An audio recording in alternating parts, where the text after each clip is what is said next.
মানে একটা মহিলা ফ্ল্যাট বাসায় থাকে, ওইখানে মানে খারাপ কাজ করে মেয়েদের নিয়ে ওকে, ওই বাসায় নিয়ে গেছে। জি শুরু করুন আপনি রোজি, আপনি একবার ছোটবেলা থেকে যেখান থেকে মনে আছে।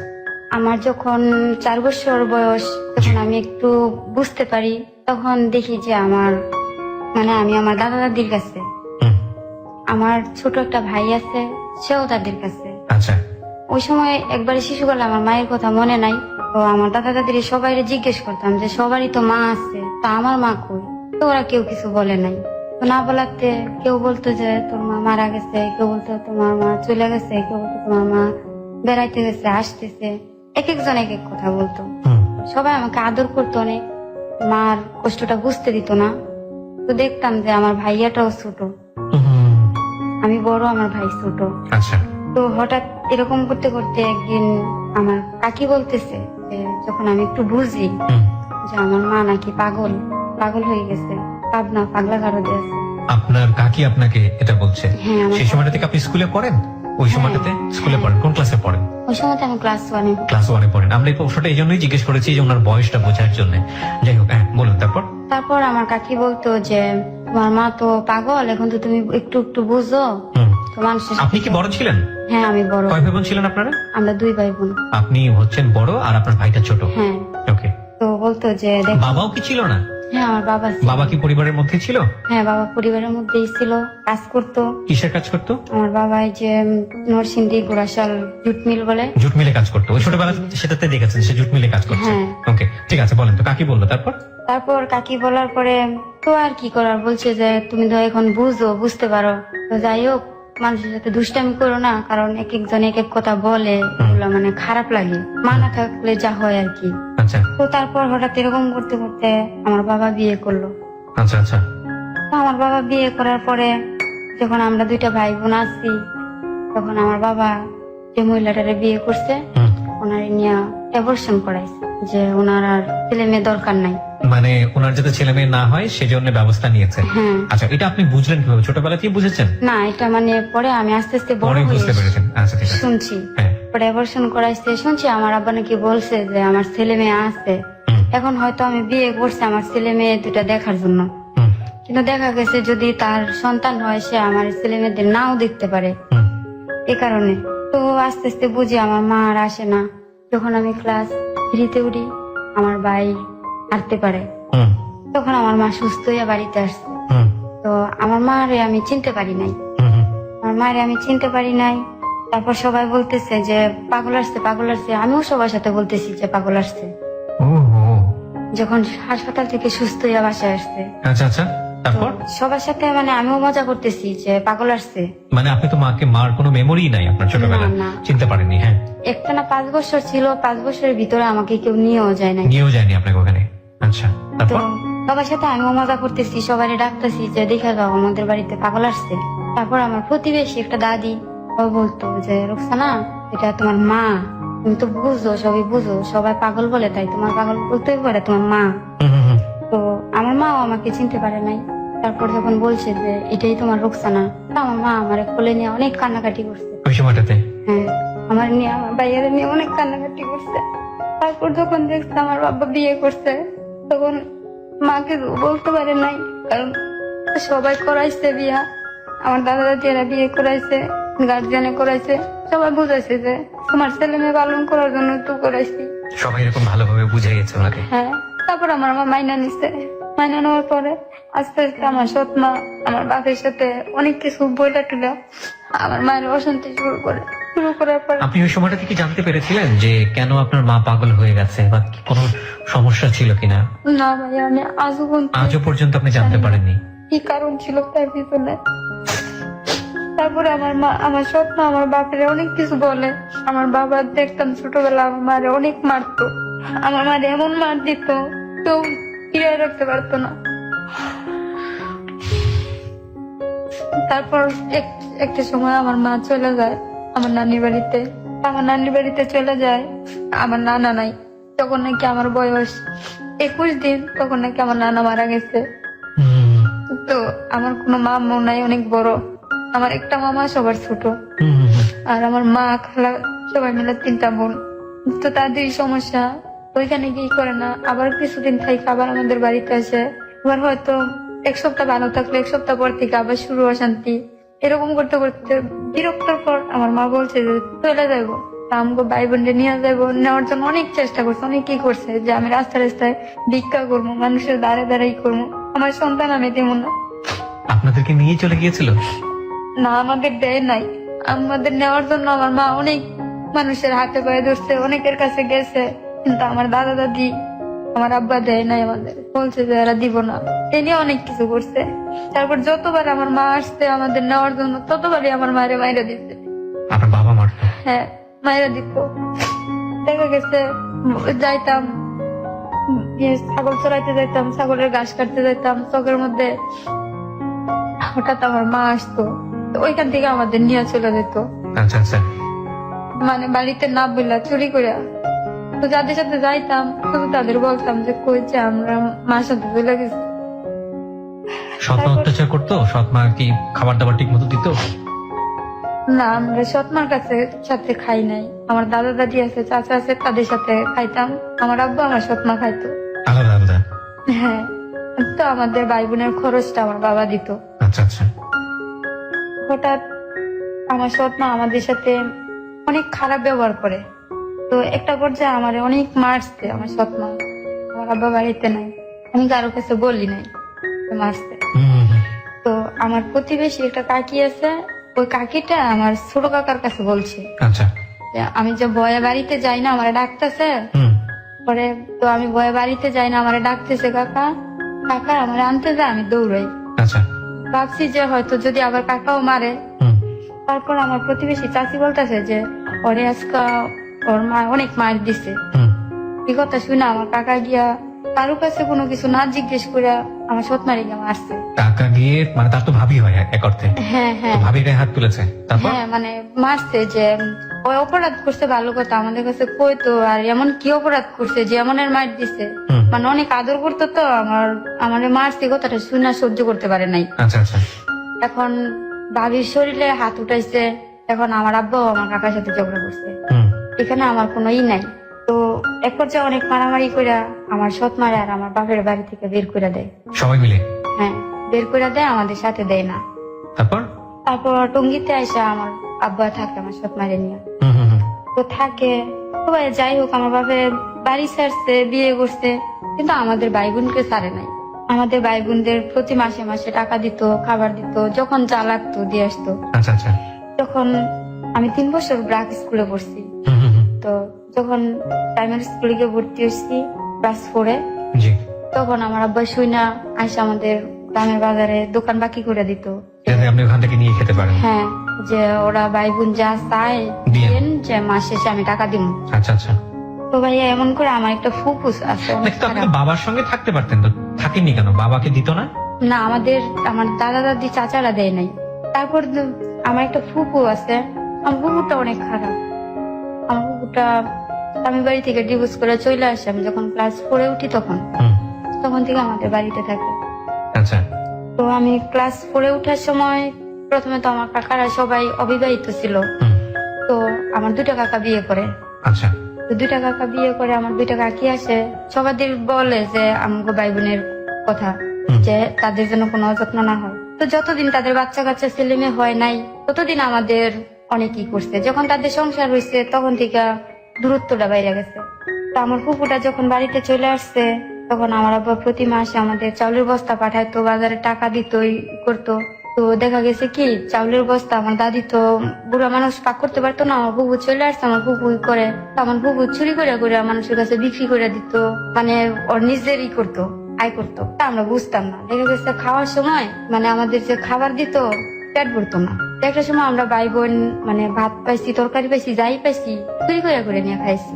মানে নিজের দাদির বাড়িতে এই ফুপু আসার পরে ফুপু দিত, ফুপুর দায়িত্বে চলে গিয়েছে? হ্যাঁ হ্যাঁ। আচ্ছা, এর আগে কে দিত? এর আগে আমার দাদি ছিল। আচ্ছা, তো ওই সময়টাতে খাবার দাবার শর্ট পড়তো? হ্যাঁ, চুরি করে খেতে হতো? আমার ফুপু আসার পর থেকে আমরা চুরি করে খাইতাম।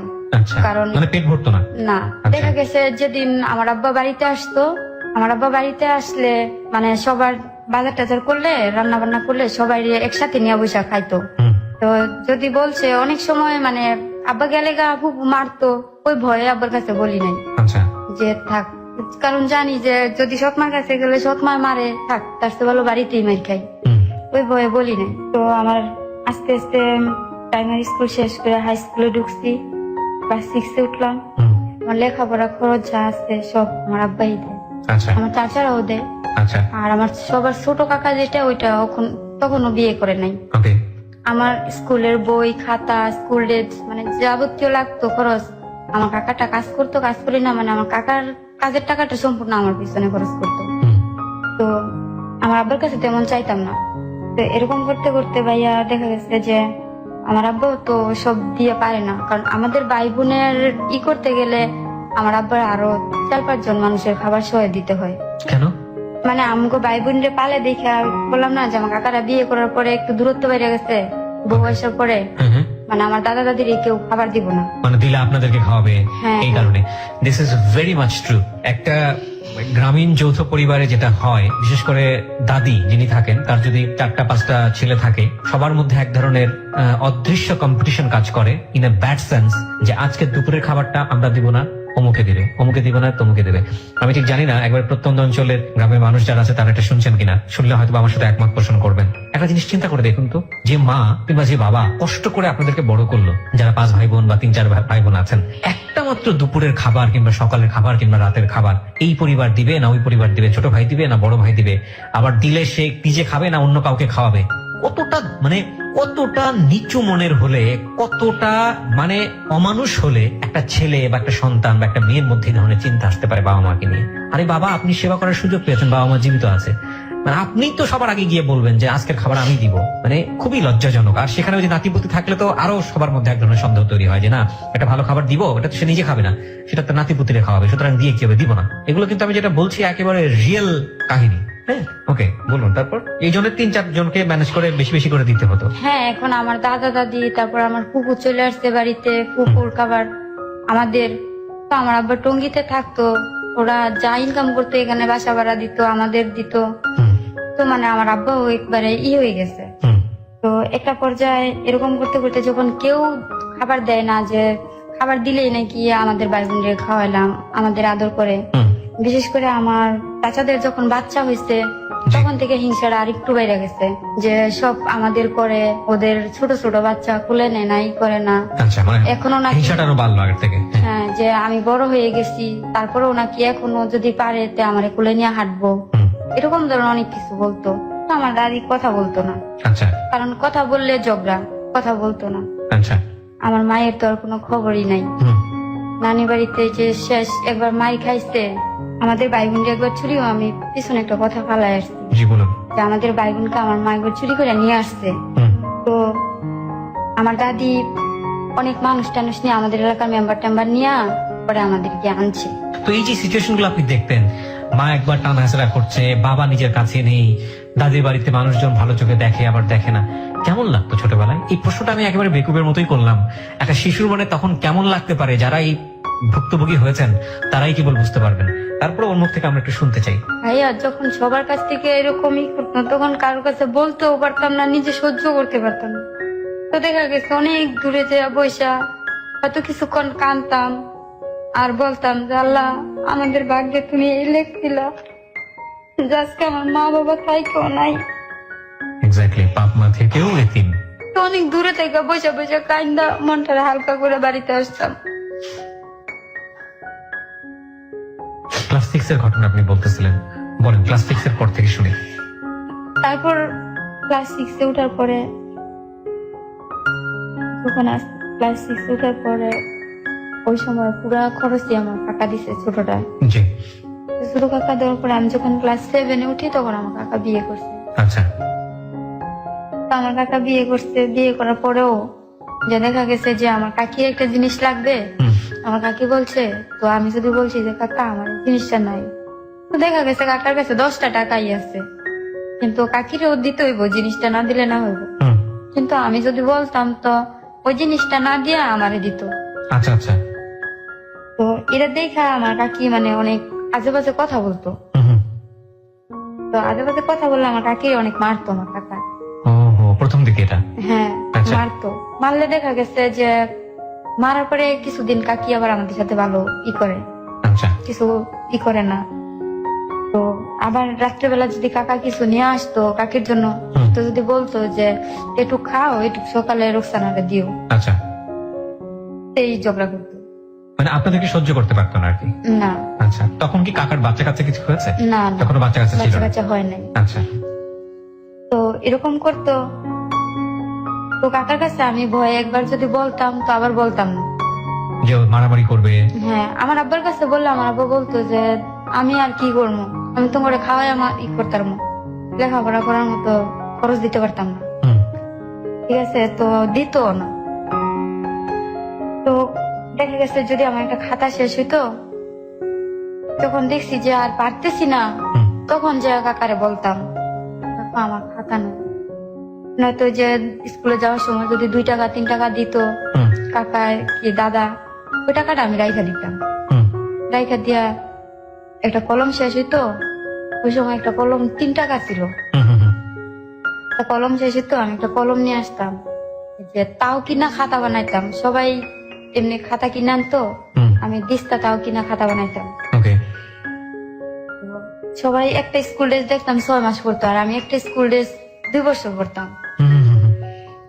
তো এরকম করতে করতে আমার ক্লাস 7টা শেষ হলো। যখন ক্লাস 8-এ উঠছি, তো ভালোই নিজের ইতে যতটুকু পারছি, আমি ফেল করি নাই কোনো ইতে। প্রাইভেট পড়া কি জিনিস ভাই আমি জানি না, আমি বলতে পারবো না। তো যখন ক্লাস 8-এ উঠি, তখন আমার আব্বা সবাই বলে যে এখন তোমার মেয়ে বড় হয়েছে, আর গ্রামে বিশেষ করে যা হয় আর কি, হুম, হুম, হুম। যে এখন মেয়ে বড় হয়েছে, এখন মেয়ে এই বাড়িতে যায় ওই বাড়িতে যায়, সন্ধ্যার পরে ঘরে থাকে না, বাড়িতে এসে বড়। এইসব কমপ্লেন দেওয়া শুরু করে। হ্যাঁ, মানে গ্রাম এলাকা তো, দেখা গেছে আমাদের এখানে টিভি নাই, জি, টিভি দেখতাম। ওই সময় একটা অনুষ্ঠান হতো, ওই যে আলিফ লায়লা, জি, তো ওই অনুষ্ঠানটা দেখার জন্য দৌড়াইতাম। হুম, তারপর যে আমাদের গ্রামে সবার কাছ থেকে 10 টাকা 5 টাকা করে উঠায়া জি, যে ভিডিও না দেখতো সবাই, জি, সিডি। যে হ্যাঁ, তো ওটির মধ্যে যাইতাম দেখতাম। তো এদিনিয়া সবাই মানে বলতো আমার আব্বারে।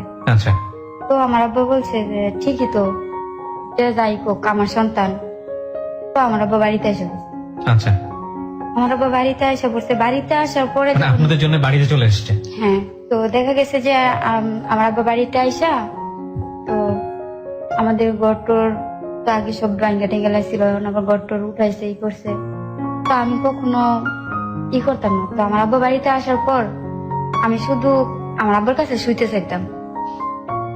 আচ্ছা, মানে সবাই আমার অনেক বকতো, অনেক বকাঝকা করতো, এমনকি আমার অনেক মারতো এটা নিয়ে, যে বাবার কাছে কেন যাস? যে আমি বড় হয়েছি, আমার লজ্জা নাই, এই নাই সেই নাই। It's a very important thing. বাবার হাতে তো কখনো পানিনি। এবং যখন আপনি ক্লাস 7-এ পড়েন তখনকার ঘটনা এটা না? ক্লাস 7-8, ক্লাস 8-এ। ক্লাস 8-এর ঘটনা। এই সময় যখন বাবার কাছে গেল পিতৃস্নেহ পাওয়ার জন্য, তখন আবার সামাজিক ভাবে তার দিকে, হয়তো সেটা সমাজের দিক থেকে ঠিকই আছে, অন্যরকম একটা সেন্স তার উপর চড়াও হচ্ছে। বুঝুন, একটা মানুষের বেড়ে ওঠার জায়গাটা থেকে, একটা নারীর বেড়ে ওঠার জায়গাটা থেকে কতটা কঠিন হতে পারে যেটা ছিল রোজির শৈশব।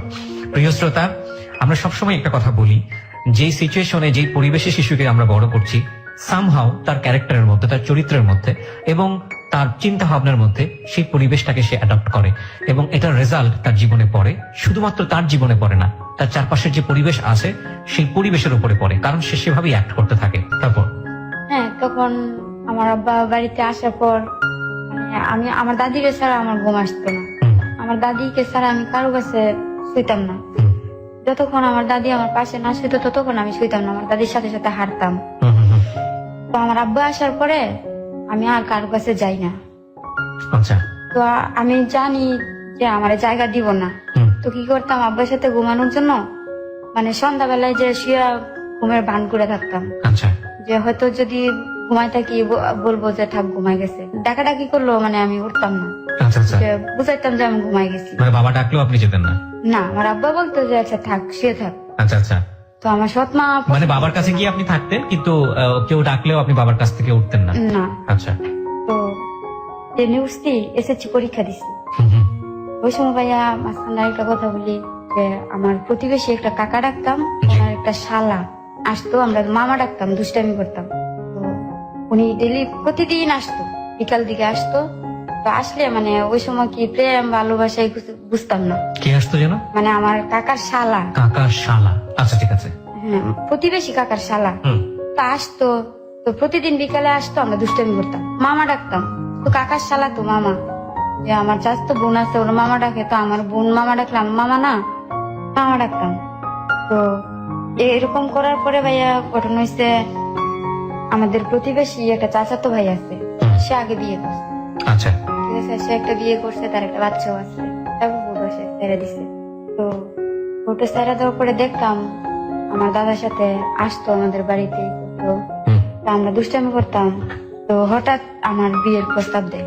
ওই ছেলে প্রস্তাব দেয় হ্যাঁ, দাদার কাছে? না আমার দাদার কাছে সরাসরি দেয় না, অন্য একজন দিয়ে আমার দাদার কাছে। ওনার কি ছেলে মেয়ে ছিল?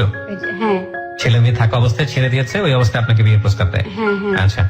তো বিয়ে প্রস্তাব দেওয়ার পরে মানে জানে যে মানে ওটা সেও মানে এই বিয়েটা নিজের ইচ্ছাতে করে নাই, হুম। পরে নিয়ে আটকায় বিয়েটা করানো হয়েছে, আচ্ছা। সে কারণে মানে সে ই করতে পারে নাই। ওকে। তারপরে আমার দাদা একদিন দুদিন তিন দিন ই করতে করতে, তো সে প্রতিদিন কথাটা যখন অন্য কারো দিয়ে বলাইছে, বলানোর পরে হুম। সে প্রতিদিন আমার দাদার কাছে এসে বসে থাকতো। আমি যখন এই কথাটা শুনছি, শোনার পর থেকে যদি দেখতাম ওরে, হুম। যতক্ষণ দেখতাম যে হ্যাঁ আমাদের বাড়িতে আছে, ততক্ষণ আমি বাড়িতে আসতাম না। মানে পছন্দ করতেন না? না ওই সময়টাতে কাউকে কি নিজের মন থেকে ভালো লাগতো? না না। ভালো লাগতো না। আচ্ছা। ক্লাস, আপনি এসএসসি পরীক্ষার পরের কথা বলছেন এটা? হ্যাঁ, হ্যাঁ। আচ্ছা ওকে। তো সারাক্ষণ স্কুল নাই কিছু নাই, সারাক্ষণ ঘুরতাম, খেলতাম, খাইতাম। তো যতক্ষণ দেখতাম হ্যাঁ আসতো, হুম। ততক্ষণ আমি বাড়িতে আসতাম না। সেই আমাদের বাড়ির পিছনে একটা অনেক বড় একটা বন আছে, ওই বনের মধ্যে যাই সবাই মিলা এই যে দাঁড়িয়ে খেলতাম। হুম। সন্ধ্যার পরে বাড়িতে আসতাম। তারপর আমার দাদা আমার কয় যে হ্যাঁ পড়াতে পড়াতে আমার দাদারে ফালাই দেয়, আমার দাদারও দাদিরও। তো হ্যাঁ রাজি হয়ে যায়, রাজি হইয়া আমারে কয়। তা আমি তো এটার মধ্যে কোনো সময় রাজি না। হুম। তো এর মাঝখান দিয়ে আমার সৎ মা ওটাই কি যে আমি এর সাথে প্রেম করছি, আমি এর সাথে প্রেম করছি, কারণ হ্যাঁ আমার বিয়ে করতে না পারলে হ্যাঁ ফাঁসি দিয়ে মরে যাবো, বিষ খাইবো, কারণ আমি বিয়ে করবো নাকে, রাজি নাকে। মানে যে ছেলেটা এসে এরকম করছে, আপনাদের বাড়িতে কাজ করে দিচ্ছে, সেই ছেলের সঙ্গে এই ধরনের কথা বলে হ্যাঁ আপনার আমার সৎমা? সৎ মা। আচ্ছা। যে না তো প্রতিদিন হ্যাঁ বইতে, অথচ আমি মনে হয় তার সাথে ভালো করে কোনোদিন কথাও বলেননি? কথা বলেননি। আচ্ছা। তো এরকম করার পরে তো আমার দাদা দাদি বলতো যে আমার নাতিটা ছোট থেকে পালছি, তো এদের আবার অনেক জায়গা জমিন ছিল, হুম। ঠিক আছে, আমাদের তুলনায় অনেক ছিল। আচ্ছা। তো গ্রামের মানুষ যা বুঝে আর কি, যে ঘরের ভাত খায় আর কিছু না হোক অন্তত 3 বেলা আমার নাতি পেট ভরে এখন ভাত খাইতে পারবো, আচ্ছা। আমার দাদা দাদি ওটা বলতো। আচ্ছা। তো বলার পরে যাই হোক একটা পর্যায়ে মানে হ্যাঁ সবার ইয়েতে গ্রামের পর্যন্ত, হুম। পরে একটা পর্যায়ে রাজি হইলাম। আপনি রাজি হয়ে যান ওই লোকটাকে বিয়ে করার? হ্যাঁ একটা পর্যায়ে রাজি হইলাম। ওই লোকটার নাম কি ছিল? আমার নাম মন্না। মন্না ছিল। আপনার চেয়ে বয়সে কত বড় ছিল? আমার সে বয়স মনে হয় 8-10 বছর হবে। 8-10 বছরের বড় হবে। আগে একটা বিয়ে করা ছিল এবং ওই সংসারে বাচ্চাও ছিল। কয়টা বাচ্চা ছিল? একটা একটি বাচ্চা ছিল। ছেলে না মেয়ে? মেয়ে। মেয়ে ছিল। কত বছর বয়স? ওই মেয়েটা হওয়ার 1 মাস না 2 মাস পরে বোটা ছেড়ে দিচ্ছে। মেয়েটা কি আপনার এই ভদ্রলোকের সঙ্গেই ছিল নাকি না। নিয়ে গিয়েছিল? নিয়ে গেছে। নিয়ে গেছিল। তো সবাই মোটামুটি জোরাজুরি করাতে আপনি রাজি হয়ে গেলেন? হ্যাঁ একটা পর্যায়ে মানে আমার দাদি দাদা অনেক কান্নাকাটি করে যে তোর সারা জীবন অনেক কষ্ট করছস, অনেক কি করছস, মানে এই ছেলের কাছে গেলাম তো 3 বেলা খেতে পারবি। হ্যাঁ যার কিছু না পাস অন্তত 3 বেলা ভাত খেতে পেট বুড়া, আচ্ছা। ঠিক আছে। তো এটি করে আমার আব্বা কিন্তু রাজি না। আচ্ছা। তা আমার আব্বারে আমার সৎমা যখন ভুল বুঝাইছে যে আমি প্রেম করছি আর বিয়ে দিত নাকে, তখন থেকে আমার আব্বু আমার আর দেখতে পারে না, আচ্ছা। ঠিক আছে। তো কি করবো, রাজি হয়েছি, বিয়ে দিল। তো ভাইয়া 5-6 মাস ভালো সংসার করছি, হুম। এখন সবাইতে মাইনা নিছি, কি করবো। হুম। আর এমন তো না যে আমি কারোর সাথে প্রেম করতাম, কারোর ভালোবাসতাম, যার কারণে আমার কোনো অমনীতি কি। হুম। তো 5-6 মাস ভালো থাকার পরে 5-6 মাস পর থেকে সে আমারে মানে অনেক টর্চারিং করে, যে আমার বাপের বাড়ি থেকে এটা দেয় না হিটা দেয় না। হুম। ওই যে 5,000 টাকা যৌতুক দেওয়ার কথা ছিল, 5,000 টাকা? আচ্ছা। 5,000 টাকা যৌতুক দেওয়ার কথা ছিল, ওই 3,000 টাকা দিচ্ছে, 2,000 টাকা পাওনা ছিল। আচ্ছা। আমার বাবা বলছে যে পরে দিব। তো এটা নিয়ে অনেক কথা বলতো। তো ওই সময় আমার একটা বেবি কনসেপ্ট করি আমি। হুম। হুম। তো যখন শুনছে যে আমি বাচ্চা হবে, তখন আমার আব্বা আমার বাড়িতে নিয়ে আসছে। আচ্ছা। বাবা কি তখন সৎমাকে নিয়ে দাদার সঙ্গেই থাকতো? হ্যাঁ বাড়িতেই আচ্ছা। থাকতো। এখন মানে আমার আব্বা বিয়ের পরে মানে আমার কষ্ট হইব দেখা, বাজার তো মানে আমার স্বামীর বাড়ির সাথেই বাজার, আমার স্বামীর বাড়ি পার হয়ে আমাদের বাড়ি আসতে হয়। তো আমার আব্বা বাজার করলে দুটা মাছ কিনলে একটা মাছ আমার জন্য কিন্তু একটা বাড়িতে নিয়ে আসতো। আচ্ছা, মানে মনে হয় না ভাইয়া আমি সংসার করছি ঠিক আছে, আমার স্বামীর রোজগারের টাকা মনে হয় না আমি খাইছি, মানে সবসময় বাবাই দিয়ে আসতো। সব আমার বাবারটাই। তো এরকম করার পরে যখন শুনছে, তো আমি তো বুঝতে পারি নাই যে আমার বাচ্চা হয়েছে। হুম, তো আমার শাশুড়ি শুনে বলতো মানে যে কার বাচ্চা কিসের বাচ্চা আমরা শুনছি না, মানে এত গ্রামের মধ্যে কি নিয়ম, হুম, হুম, এই বাচ্চা বলে বলে কি এই শাশুড়ি গিয়া আমার বাপের গিয়া হলুদ দিত এই করতো। তা আমি জানি না বুঝি না। তা আমার আব্বা নিয়ে আসছে, কয় যে যেমন সেটাও মানে তাদের অনেক শখ একটা নাতি। জি, তো আমার আব্বা নিয়ে আসছে যখন আমি 6 মাসে প্রেগনেন্ট, তখন থেকে আমার নিয়ে আসছে। তো তখন থেকে আমার স্বামীরে আমার বাপে খাওয়াইতেছে 6 মাস থেকে। খাওয়াচ্ছে মানে কিভাবে? মানে আমাদের বাড়িতে নিয়ে আসছে, আমার স্বামীও আমার সাথে আমার স্বামীও চলে আসছে।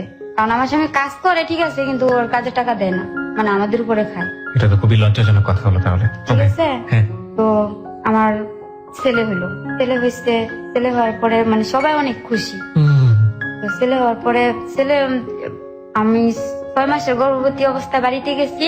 আমার ছেলেটা হওয়ার 3 মাস পরে আমার শ্বশুর বাড়িতে আসছে। হুম, তো এখন তো আমার ছেলে আমার সাথে দিব না আমার আব্বা, যে হেরা ছাড়া আমার ছেলেটার নাম রাখছে নাইম। হুম, হুম, হুম, তো নাইম রে ছাড়া আমার আব্বা থাকতে পারে না। তো আমার যে ভাইয়া বাচ্চা হয়েছে, আমি মানে ওইরকম আমার কোনো নাই। তো Okay. আমার আব্বা বলতো যে এই বাচ্চাটা ই করে লাইবো, স্যার আমারে লাইবো, এই করবো সেই করবো। হ্যাঁ, মানে আপনি বাচ্চা হয়েছে কিন্তু বাচ্চার দিকে অতটা কনসেন্ট্রেশন নাই। না। আচ্ছা, মানে বাচ্চা যে কি মা হওয়াটা কত গর্বের, আমি এরকম ওটা বুঝতেনই না আপনি। কিছু আচ্ছা। জানতাম না। পরে এখন দেখা গেছে যে বুকের দুধ খাওয়াবো, বাচ্চা তো আর রাখা, যখন কাঁদতো আমার আব্বা কোলে করে নিয়ে আসতো আমার শ্বশুর বাড়ি, হুম, যে একটু বুকের দুধ খাওয়াইলে আমার আব্বা আবার নিয়ে চলে যেত। মানে কাছাকাছি ছিল নাকি আপনাদের? হ্যাঁ, পাশাপাশি আচ্ছা, নিয়ে যেত। তো তখন আমার বড় ছেলেটার বয়স 7 থেকে 8 মাস, জি। তখন মানে আমার উপর টর্চারিংটা একটু বাইরে যায়। এই যৌতুককে কেন্দ্র করে? হ্যাঁ, আচ্ছা, তো বাইরে যায় একটা পর্যায়ে আমারে একদিন আমারে অনেক মারে। হুম, হুম, হুম। আমার স্বামী, আমার শাশুড়ি আর আমার জাল, 3 জনে মিল্লা। তিনজনে মিলে গায়ে হাত তোলে? হ্যাঁ, মানে রাত্রেবেলা কি কি কারণে গায়ে হাত তোলে? মানে এই টাকাটা নিয়া মানে প্রতিদিন বলতো যে টাকার কথা। তো দেখা গেছে পরে সহ্য করতে না পারে আমি বলছি যে আপনারা যে 2000 টাকা পান না, 2000 টাকা কি আপনারা দিয়ে আসছিলেন? হুম, আর এ পর্যন্ত যে আমার বাপে যে খাওয়াইতেছে ই করতেছে হিরা দেন না, 2000 টাকাই দেন, হুম, দিত না, শুধু এটাই বলছি। হুম। তো আমি নাকি আমার শাশুড়ির সাথে খারাপ ব্যবহার করছি, এটা নিয়ে আমার শাশুড়ি এরা ঝগড়া করতেছে, তা ভাইয়া আমারে বকতেছে ই করতেছে, মানে আমিও কথা কাটাকাটি করতেছি। এমন সব আমার স্বামী শুনছে করে। তো এত আগে থেকে আমার শাশুড়ির কথা শুনে, আমার শাশুড়ি যা বলে তাই। কি কাজ করতো উনি? রিক্সা চালায়। আচ্ছা, তো পয়সার রোজগার তো খারাপ থাকার কথা না। না, মানে ইনকাম করতো কিন্তু আমারে অশান্তি করতো, কষ্ট দিত। আচ্ছা, তো দেখা গেছে যে কষ্ট দেওয়ার পরে আমারে আমার বাড়ির যাইতে দিত না, আমার বাপের বাড়িতে। হুম, তো আমার আব্বা মানুষের কাছে শুনে যে আমার এই অশান্তি, মানে রাগ করে আমার আব্বা আসে না। তো আমার আব্বা করতো কি, এই যে ছোট ছোট ছেলে মেয়েরা লাকড়ি পাতার টুকরো কুড়াইতে যায় আমার বাড়ির দিকে, তো ওদের পাতার খাসার ভিতরে বাড়ির মধ্যে ভাত তরকারি মানে পাতার ভিতরে করে দিয়ে দেয়। তো এটি দেখলে তো আমার শাশুড়ি আরো ঝগড়া করতো। আমি করতাম কি, আমার প্রতিবেশী একটা জালের ঘরে যাইয়া এটি খাইতাম, খাইয়া আবার মানে এগুলা পাকঘর রাই খাইতাম। আচ্ছা, আমার জালের মাইয়া আইনা দিত, ওই ঘরে বইয়া খাইতাম, ওই ঘরে আবার রাই খাইতাম। আচ্ছা, আচ্ছা। তো এরকম করতে করতে তো ওই দিন ভাইয়া ছিল বৈশাখ মাস, অনেক ঝড় বৃষ্টি, অনেক তুফান। তো কথা কাটাকাটির মধ্যে আমার মারে, তো এমন মায়ের দিচ্ছে, তো ঝড় বৃষ্টির মধ্যে গ্রাম এলাকায় এমনিতেও কারো করে কেউ যায় না, ঠিক আছে। সন্ধ্যার পরেই কিভাবে জানি কেমন একবারে নীরব হয়ে যায়। পরে ওরা ভাবছে আমি মারা গেছি। ওহো, মারা গেছি ভাইবা, মানে আমাদের এখানে একটা জায়গা আছে ভালো না, মানে ওইখানে দিনের বেলায় মানুষ যাইতে ভয় পায়, ঠিক আছে, মানে অনেক খারাপ জায়গাটা। তো ওটার মধ্যে মানে অনেক বড় একটা গর্ত আছে। আমাদের গ্রামে তো মাটির ঘর, ঠিক আছে, যে মাটি উঠায় ঘর দেয়, অনেক বড়, মানে এটার মধ্যে মানুষ নামলে উপরে থেকে দেখা যায় না, নিচে থেকে উপরের মানুষ দেখা যায় না। তো এটার মধ্যে পানি ভর্তি। তো আমি মইরা গেছি ভাইবা, রাত্রে মনে হয় 9:30 10টার দিকে, 8টা 9টার ভিতরে ঝগড়া হয়েছে, আমার মারছে। তো এতটুকু বলতে পারবো আমি। তারপর যখন আমি অজ্ঞান হয়েছি, তখন হেরা ভাবছে আমি মারা গেছি। এখন তো ওদের বয়ে আমার করছে কি, রাত্রে করে 3 জনে নিয়ে মানে ওই গাটার মধ্যে ফালাই দিয়ে আসছে। আমার বাচ্চা তো আমার বাপের বাড়িতেই থাকে, আমার সাথে থাকে না। তো ফালাই দিয়ে আসছে পরদিন সকাল 10টার দিকে, যে ছোট ছোট ছেলে মেয়েরা লাকড়ি টুকাইতে যায়, ওরা যায় দেখে আমি এখানে পড়ে রয়েছি। তো ওরা মানে বলতেছে যে আমার ছেলের নাম নাইম, তো যে নাইমের মায় না এই এর মধ্যে পানির মধ্যে গিয়া শুয়ে রয়েছে, ভূতে ধরছে। তো আমার দাদি না খবরটা শুনে মানে আমার দাদি একদম পাগল হয়ে গেছে, মানে পাগল যারা বলে আমার দাদি আমার বাবা। পরে শুনছি মানুষের কাছে ওরা বলছে যে ওরা কি করছে, আইসা আমার আনছে আমাদের নরসিংদী হাসপাতালে ভর্তি করছে, সদর হাসপাতালে। 2 দিন পরে আমার জ্ঞান ফিরছে। ওরা এই কাজটা করেছে মূলত যাতে করে আপনি যদি মরে যান তাহলে আপনার উপরে দোষ চাপাতে পারে। হ্যাঁ, বলবে যে আমারে মানে ভূতে ধরছে, এই করছে, মানে ওই জায়গাটা ভালো না। তো তো ওরা ওরা করতেছে কি, ওরা বলছে আমার বাপের যে কালকে রাত্রে নাকি আমি আমাদের বাড়িতে গেছি, যে এই তো কইছে নাইম রে, নাইমের অসুখ নাইম আনতে যায়, আমরা কি জানি। নাইম মানে আপনার ছেলে? হ্যাঁ। তো আমি সুস্থ হওয়ার পরে সব বলি খুললা, বলার পরে আমার আব্বাও কইতাছে যে থাক, যা হয়েছে এই পর্যন্তই শেষ, তোরেও আমি পালমো, সেরাও আমি পালমো। মানে ছেলেটারও পালবে, মানে আপনার ছেলে? আর আমারে দিবে না। হ্যাঁ, আমারও পালবে, আমার ছেলেও পালবে, আমার আর দিবে না। আচ্ছা। তখন মানে ভাই সংসার কি, জীবনটা কি, বাচ্চা কি একটু একটু বুঝি, তো আমার আর দিবে না। তো আমার আব্বা যা বলে আমি তাই করি। তো আমার আব্বা নিয়ে নারী নির্যাতন একটা মামলা করে ওই সময়টাতে?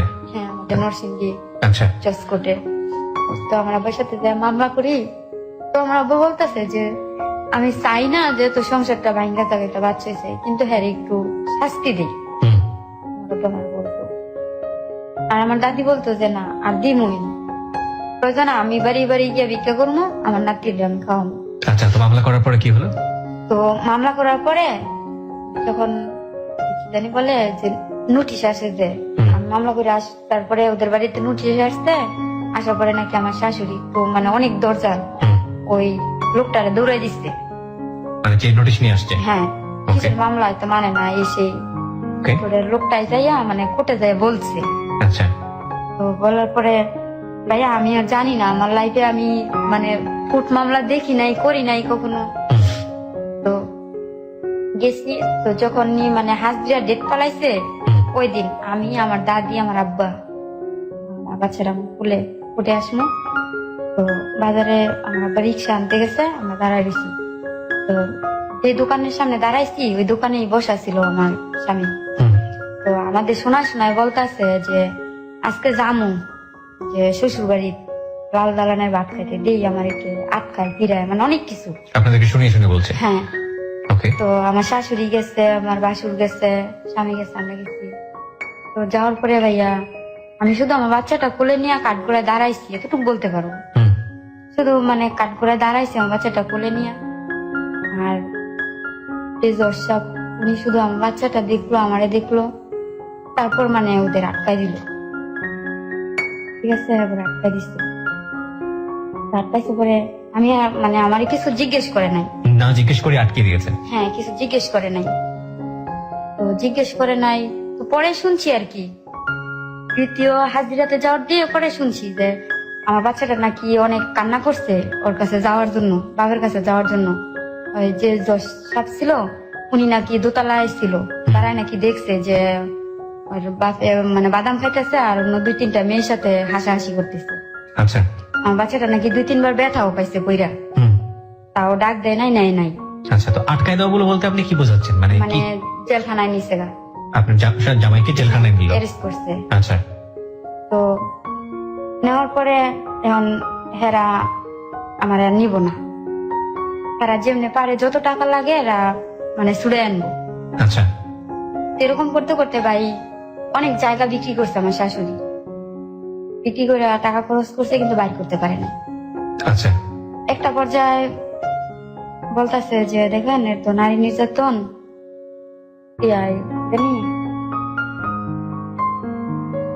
কি জানি মা ও শিশু মামলা না কি জানি মামলা। আচ্ছা আচ্ছা ঠিক আছে, হ্যাঁ মামলার নাম না বললেও চলবে। হ্যাঁ, তো ওর বউ ছাড়া এই মামলাটা দাবি হইতো না, মানে আপনি গিয়ে যদি ছাড়াই নিয়ে আসেন তাহলে ছাড়াতে পারবেন, ওরা ছাড়তে পারবে না। নাতে পারবো না। আচ্ছা, তো আমার আব্বা বলছে যে ঠিক আছে পরে বার করে আনবো, কারণ আমার মায়ের নামে কও যে কতটুকু জায়গা লিখে দিত। আমার আব্বা বলতেছে হুম, কারণ এরা জায়গা লিখে দিব না, অথচ আমার আব্বা যতটুকু জায়গার কথা বলছে হুম, তার সাথে মানে 3 ডাবল জায়গা ওরা বিক্রি করছে। আচ্ছা, তো যখন এক পর্যায়ে পারে না তখন আমার বাচ্চারা অনেক কান্দে, বাপের জন্য অনেক কান্নাকাটি করে।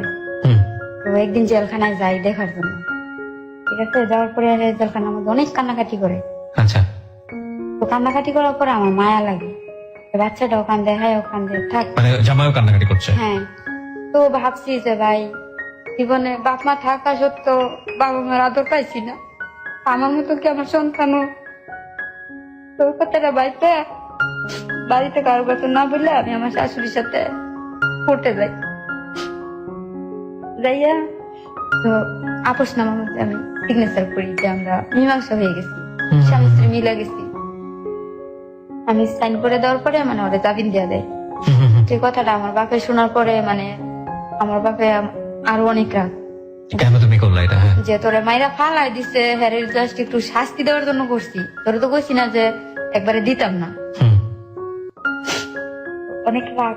হ্যাঁ, জেলখানাতে আসার 1 সপ্তাহ পরে আমার মামা শ্বশুর আইসা আমাদের নিচ্ছে, আচ্ছা, নেওয়ার পরে ও জেলখানাতে বের হওয়ার 2 মাস পরে আমি আবার প্রেগনেন্ট।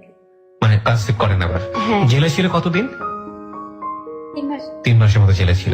আচ্ছা, তারপর তো জেল থেকে আসার 2 মাস পরে আমি আবার কি হই, কনসিভ করেন? হ্যাঁ, তখন আমার বাপের বাড়ি, আমার বড় ছেলে তো বাপের সাথেই থাকে, দেয় না, হুম, ওর টেনশন করি না। হুম, তো দেখা গেছে একটা উসিলা পাইছে আমি নাকি ই করবো। তারপরে আসার 2 মাস পরে আমি আবার দ্বিতীয় বাচ্চা ই করি, করার পর দেখা গেছে আমার মানে আমি আমার সংসারটা গুছাইতে চাইতেছি, জি, কারণ সে একটা সূত্র ধরছে আমার জন্য, জমি বিক্রি করছে, এই করছে সেই করছে, মানে ওরা যে ই করছে আমি যে বলতাম মানে মাঝে মধ্যে ভয় দেখাইতাম যে আমি কিন্তু মামলা উঠাই নেই, জি, আমার অশান্তি করলে মারলে আবার যাম। তো এরা যে মানে একবারে আপোষনামা দিয়ে দিচ্ছে ওইটা আর আমি জানতাম না, ঠিক আছে, মানে একবারে করে মামলাটা উঠাই নিয়ে আসছি। হুম। আপনি কি মামলা একবারে তুলে নিয়ে আসছিলেন? মানে আমি জানতাম না, ওরা বলতো যে জামিন নামা, কিন্তু আলটিমেটলি আপনি সাইন টাইন করে একেবারে মামলাটা তুলে দিয়েছেন, যাতে আর মামলা নাই। মানে ওরা ওরা ওই কাজটা করেছে, ওরা করছে, কিন্তু আপনি আমার ভাবে সাইন বলছে করে যে দিয়েছেন। জামিন নামা তুমি সই দিলে তোমার মামলা থাকবো, তুমি খালি খালি কোনো রকম জামিন যাবে। বাইর করে নিবা। আচ্ছা আচ্ছা, মাসে কিন্তু মাসে আলটিমেটলি মামলাটা উইথড্র করে নিয়েছেন আপনি। হ্যাঁ, ওকে, সেটা আপনি বুঝতে পারেননি, আপনাকে কারসাজি করে আপনার কাছ থেকে তুলে হ্যাঁ, নিয়েছে। হ্যাঁ। ঠিক আছে, তারপর? তো তারপরে ওই আমার আবার অশান্তি করে, তো বারবার তো আর মামলা করা সম্ভব না, হুম, কারণ নিজের কাছে একটা ই লাগে। তখন আর মানে বাবার কাছে যাই মানে কারো কাছে আর বলতেও পারি না যে আমার এরকম করে।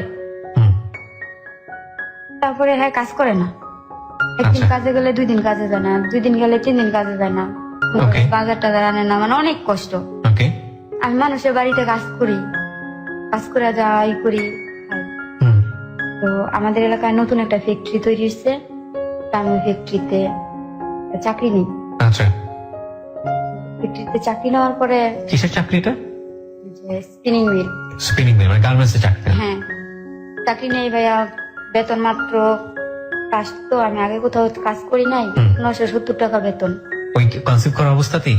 হ্যাঁ, আচ্ছা, তো মানে ওই সময় বুঝি নাই যে আমি কি করছি, তারপর যখন বুঝতে পারছি তখন কি করবো, এটা নিয়েই আমি কাজ করি, হুম, ঠিক আছে। তো এটা নষ্ট করার জন্য অনেক ই করছি, 2 দিন হাসপাতালেও গেছি, যাওয়ার পরে মানে যতদিনই বলছি যে আমি এটা রাখবো না, হুম, হুম, ততবারই মানে আমার বড় ছেলেটা অনেক অসুস্থ হয়ে যায়, আচ্ছা আচ্ছা, ঠিক আছে। তারপরে বাদ দিছি যে থাক, তা আছে ভাগ্যে, আর করবো না, একটার জন্য আমি 2টা হারামো, পরে আর করি নাই। তো মানে এদিকটা ওই করছে কি যে এটা ওর না, এই বাচ্চাটা তার না, মানে আপনার জামাই মনু না কি যেন নাম ছিল? মন না, মুন্না, মুন্না আপনার সেকেন্ড বেবিটা অস্বীকার করছে যখন বেবিটা পেটে। হ্যাঁ আচ্ছা। এই বাচ্চাটা তার না, আমার শাশুড়িও বলে, তাইও বলে যে বাচ্চাটা তার না, মানে স্বীকারই করে না, আমার অনেক টর্চারিং করে। কমপ্লেক্সিটিটা কোথায় গিয়ে দাঁড়িয়েছে প্রিয় শ্রোতা, একবার চিন্তা করে দেখুন। তারপর তারপর মানে ওরা বলতেছে যে আমি জেলখানায় ছিলাম, বাচ্চাটা আমগোনা এই সেই ওরা কোনো কোডের কোনো ইগো মানে উকিল টুকিলের ঠাকুর সাথে ই করে যাইয়া আমার জেল কাটাইছে, অনেক বাজে মন্তব্য করতেছে। আচ্ছা। তো আমিও বলতাম, তর্ক করতাম যে ঠিক আছে তাহলে হিসাব করো, আপনারা সবাই হিসাব করেন, দেখেন দেখেন আমার বেবিটা আসলে তার কিনা হিসাব করে।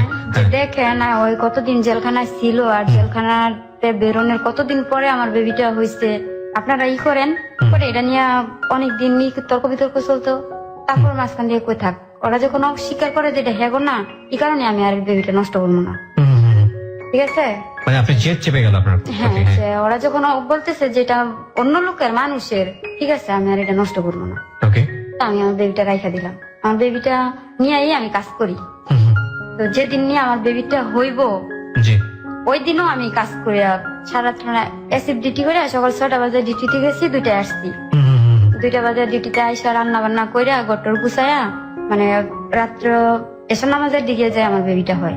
ওকে ওকে। এটা কি মানে আপনার স্বামীর বাসাতেই হয় নাকি? হ্যাঁ, মানে আমার দাদি ওরা বলছিল আমার আব্বা তো আর আমার সাথে তেমন কথা বলে না এই ব্যাপারে, রাগ কইরা এমনি সবই দেয় আমারে, কিন্তু আমার সাথে বেশি কথা বলে না। ওকে। আমার খোঁজ খবর সবই রাখে। তো ওরা আমার বাড়ি থেকে আমার দাদি রে করে সবাই বলছে আমার বাড়িতে নেওয়ার জন্য। জি। তা আমি রাগ করে যাই নাই, যে বলছে যে এটা হ্যাগর না, ওকে। আমি বাড়ি যাবো না। ওকে। তা আমাদের ভাইয়া তেমন ঘর ছিল না, অনেক ভাঙ্গা একটা ঘর ছিল। তো সবাই বলতো যে এই ঘরে ডেলিভারি হলে কি হয় না হয়, কেমনে থাকবি? আমি বলছি যা হোক, তবু আমি এখানেই থাকবো, আমি এনেই থাকবো, যাবো না। ওকে। আমার শাশুড়ি অনেক বকাবাদ করতো আমারে, ঝগড়া দিত যে এই আমি যাইতাম না কি লেগে এসে। আমি বলছি যে আমার ইচ্ছা। আচ্ছা। তো একটা পর্যায়ে মানে ওরা আমার বাপের বাড়িতে বুঝতে পারে নাই যে আমি এই রাগ করে যাই না, ঠিক আছে। তো আমার দাদি বলতো যে তাইলে তোর যদি ডেলিভারি হয় তে আমরা কি প্রতিদিন দৌড়ে আইয়া তোর কাজ করে দিতে পারবো? তা আমি বলছি যে থাক, আমার কাজ আমিই করতে পারবো, ওকে। আমার কাজ আমিই করবো, তাও আমি যাইতাম না। আমার আব্বা ভাবছে যে মনে হয় আমার আব্বার সাথে রাগ করছি আমি। লাস্ট পর্যন্ত আমার আব্বাও আসছিল আমার নেওয়ার জন্য, আমি যাইনি। ওকে। তো আমার শাশুড়ি করছে কি যে আমি কেন আমার বাপের বাড়িতে যাই নাই। তো ওই দিন যেদিন আমার বেবিটা হইব, আমার বড় ছেলেটা আমার সাথে ছিল। জি। তো যখন আমার মানে অনেক প্রসব বেদনা, তখন আমার বড় ছেলেটারে বলছিলাম যে আব্বু আমার দাদিরে যে বলো যে মার নাকি অনেক পেট ব্যথা করতেছে, খারাপ লাগতেছে, আপনারে মা ডাকে। মানে আপনার হাজবেন্ডের কথা বলছেন আপনি? না, আমার ছেলেরে বলছি। না, সেটাই তো, কাকে ডেকার কথা বলছেন? আমার শাশুড়িরে। শাশুড়িকে? আচ্ছা। হ্যাঁ। তারপর? তো আমার ছেলেটা গেছে, যাওয়ার পরে তো বাচ্চা মানুষ তো রাত্র অন্ধকার, তো আমার ঘর থেকে শাশুড়ি ঘরটা একটু দূরে। জি। তা আমি আবার দরজার মধ্যে দাঁড়ায় রয়েছি, আচ্ছা। উকি দিয়ে রয়েছি যে ছেলেটা যাইতেছে। তা আমি শুনতেছি যে আমার ছেলেটা বলতেছে যে দাদি আমার মা না কান্তাছে, পেট ব্যথা করতেছে, তোমার কইছে আইতা। ওকে। তো আমার শাশুড়ি আমার ছেলেটার উত্তর দিয়ে দিছে যে আচ্ছা তোর মায়ের যাইয়া কই, যদি তোমার অনেক খারাপ লাগে তাহলে ডাক দিত। ওকে। এই কথাটা বলার পরে যে ভাবছি যে কিরে, উনি জানে আমার এরকম অবস্থা, তারপর এটা সময়, তো এরকম একটা উত্তর দেওয়াটা তাদের হয়েছে। রাগ করে আমার ছেলেরা মানে এদিকে হচ্ছে ব্যথা যন্ত্রণা, ওইদিকে আমার শাশুড়ির উপর রাগ করে আমার ছেলেরা অনেক বকাবকি করতেছে। তো মানে আমার শাশুড়ি কথাটা শরীরের মধ্যে অনেক মানে আমার ছেলেরে মাইরা যে রাগটা করছে। ওকে। তো মানে একজনের রাগ আপনি আরেকজনের উপর ঝেড়েছেন আর কি? হ্যাঁ। তো আমার ছেলেটা ঘুমায় গেছে, আমি তো ব্যথায় ছটফট করতেছি। তো এমন একটা মানুষ নাই যে আমি আমার বাড়িতে একটা খবর দিব, মানে এই যে কান্না করতেছি আসে না, কেউ আসে না। তো না আসাতে হঠাৎ আল্লাহর অসীম রহমত, মনে করেন আমার বাচ্চাটা খালি করেই হইল, ঘরে কেউ না, আমি একাই। তো এখন তো আর আমি কিছু করতে পারি না। পরে আমার জালের একটা নাতি আছে, ও যাইতে দিছিল আমার দরজার সামনে দিয়া। পরে ওরে ডাইকে আমি বলছি যে মানে আমার জেডাই রে যে আমার দেবরের নাম কালু, তো আমি কইছি যে কালুর মারে গিয়া কবি যে নাইমের মা ডাহে। পরে বলার পরে আমার জেডারি দূরে আসছে, আইসা মানে আমারে বকতাছে যে তোমার এই অবস্থা, তুমি আমার একটা খবর দিতা, আমার একটা ডাক দিতা। পরে মানে তানের কইলাম আর কি, এমনি তানের অনেক মায়া, মানে ঝগড়া করে সময় অনেক করবো, কিন্তু কারোর বিপদের সময় উনি আর করে না। পরে যা করার উনি সব করছে। তারপরে আমার শাশুড়ি আসছে, পরে মানে বাচ্চাটা সব দোয়া মুসা টুসা করছে, পরে আমার শাশুড়ি আসছে। আসার পরে মানে আমার শাশুড়ি, আমি আর কথা কথা বলি নাই, কেন আসছে ভালো কথা, কি হয়েছে আমার শাশুড়ি বলতেছে যে সেরা হয়েছে। আমার শাশুড়ি দেখছে গেছে, চলে গেছে। হ্যাঁ, চলে যাওয়ার পরে তো আমার ওর বাকে আসছে বাজার থেকে, আসার পরে এখন দেখছে, কারণ আমার বাড়িতে যে খবর খুঁজছে, তো আমার বাড়ি থেকে সবাই আসছে দূরে রাত্রে। আসার পরে এখন আমার শাশুড়ি ঝগড়া করতেছে মিষ্টি খাওয়াইতো আমার বাপের। আচ্ছা তো আমার বাপের যে কথাটা মনে রাখবো আমি জানতাম না। আমি ভাবছিলাম যে রাগটা মনে হয় আমার ভিতরেই আছে, যে বলছে বাচ্চাটা হেগর না। তা আমার আব্বা তো ঝগড়া করছে যে আপনার নাতি হইতো তাইলে আপনাদের মিষ্টি খাওয়াইতাম, এটা তো মানুষের। মানে এটা আসলে ওই ওনাদেরকে ঠ্যাস দেয়া কথা যেটাকে বলে, মানে হ্যাঁ, হ্যাঁ। এক ধরনের ইয়ে করেন হ্যাঁ, শিক্ষা মানে দেওয়ার জন্য। আমি ভাবছিলাম যে মনে হয় রাগটা আমার ভিতরেই আছে, আমার আব্বা যে রাগটা মনে রাখছে বুঝতে পারি না। আচ্ছা। তো আমার শাশুড়ি আমার আব্বার সাথে ঝগড়া করছে মিষ্টি ছাড়া কে আইছে, হুম, নাতি হয়েছে মিষ্টি নিয়ে আইছে না কে। হুম, তা আমার আব্বা আমার শাশুড়ি বলছে যে আপনার নাতি হইতো তাহলে মিষ্টি নিয়ে আইতাম, হুম। এটা তো মানুষের, এই জায়গায় কই মিষ্টি খাওয়াবো। আমি তো আরো আসছি যে না আপনারা আমার মাইয়ারই আমার গলায় ঝুলাই দেন, ওকে। তো এইখানে আবার মিষ্টি কোথায়, তেরে নিয়ে চলে গেছে। তা আমার শাশুড়ি আমার বাবার সাথে ঝগড়া করছে। তো ঝগড়া করছে পরে এক পর্যায়ে আমার বাবা বলছে কয় কে আপনি নিজেই তো স্বীকার কইছেন আমার মায়ের মারছেন, অশান্তি করছেন, হুম। কম করছেন মায়ের ঘুরতে, এখনো তো স্বীকার করেন না। আচ্ছা। তো এই পর্যায়ে গেল, যাওয়ার পরে বাচ্চাটা আস্তে আস্তে বড় হইলো, ওর নাম রাখা হইলো নাদিম। হুম, তো আমি আবার কাজ করি, আমি চাকরিটা ছাড়ি নাই। আচ্ছা, তো তখন আমার ডেলিভারি হয়, 1 মাসের জন্য ছুটি আনছি। আচ্ছা। স্যার আমার ছুটি দিচ্ছে, বেতন দেয় নাই কিন্তু চাকরিটা রাখছে। হুম, হুম, তো 1 মাস পর থেকে বাচ্চাটা মানে তখন তো আর নাইট ডিউটি করতে পারি না, জি। তখন আমি স্যারের কাছে বইলা আমি সকাল 8টায় যাই, রাত্রে 8টায় চলে আসি, ওকে। 12 ঘন্টা ডিউটি করি, যে রাত্রে বাচ্চাটা নিয়ে থাকতে হবে। তো এই অবস্থায় চাকরি করতে থাকি, সারাদিন বাচ্চাটা আমার দাদি রাখে, হুম, হুম, হুম, সারাদিন আমার দাদি রাখে, আমি ডিউটি থেকে আইসা তো রাত্রে যাই বাচ্চা নিয়ে আসি, আচ্ছা। আবার সকালবেলা 8টা বাজে যাওয়ার সময় যে আমার দাদির কাছে দিয়ে আসি। আচ্ছা। সারাদিন যে গরুর দুধ টুধ খাওয়ায় আগলাটা। হুম, তো এইভাবে আমার বাচ্চা বড় হয়, আমি কাজ করি, কাজ করতে করতে ভাই আমি আবার আমার বেবি হয়। আরেকটা কনসেপ্ট করেন আপনি। হ্যাঁ। কিন্তু কোনো ধরনের ফ্যামিলি প্ল্যানিং ছিল না আপনাদের? মানে বলছি না যে ওরকমের কোন মানে সংসারের অশান্তি মানে আমার ছিল না। আপনার দিকে কোনো কনসেন্ট্রেশনই ছিল না? না, আচ্ছা, ঠিক আছে, যে বলেন। অনেক টেনশনে যে কি করবো। তো সবাই বলে যে অল্প হইলো তো লেখাপড়া করছো, এটা কি? তো আমি কইছি যে লেখাপড়া করছি ঠিক আছে, কিন্তু আমার তো সব দিকেরই তো আমার মাথার নাই। হুম। তো যাই হোক আমার বাচ্চা হইলো। 3 নম্বর বাচ্চাটা হলো? হ্যাঁ, আমার 3 নম্বর বাচ্চাটা হয়েছে, 3 নম্বরটা ছেলে। আচ্ছা, 3টা ছেলে? হ্যাঁ, 3টা ছেলে। তো মেজর ছেলেটা হওয়ার পরে ওর বাপে মেজর ছেলেটা হওয়ার 6-7 মাস পরে ভালো হয়ে গেছে, মানে আমার সাথে আর খারাপ ব্যবহার করে না, আচ্ছা। মানে কাজ করে ভালো মতো। হুম, তো দেখা গেছে ওই ভালো হওয়ার পরে বাজার টাজার করে কাজ করে, এমন যাই কাজ করে আমার কাছে আইনা দেয়। হুম, তো জমায়া আমরা একটু মানে আমাদের অবস্থাটা একটু ভালো হয়েছে। জি। তখন মানে থাকার মতো একটা ঘরও ছিল না। আচ্ছা।